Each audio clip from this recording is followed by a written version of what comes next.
আমার কাছে কিছু সম্পদ আছে, আমি রসুলকে দিতে চাই, কিন্তু আমি কিভাবে রসুলকে দিব?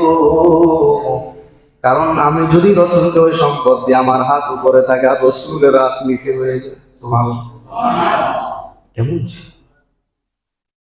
তখন তিনি আল্লাহর কাছে দোয়া করলেন, আল্লাহ, ও দয়ার মালিক, আপনি আমার সম্পদকে রসুলের মনের মধ্যে এমন করে দেন যেন আমার সম্পদকে রসুল নিজের সম্পদ মনে করেন। সুবহানাল্লাহ।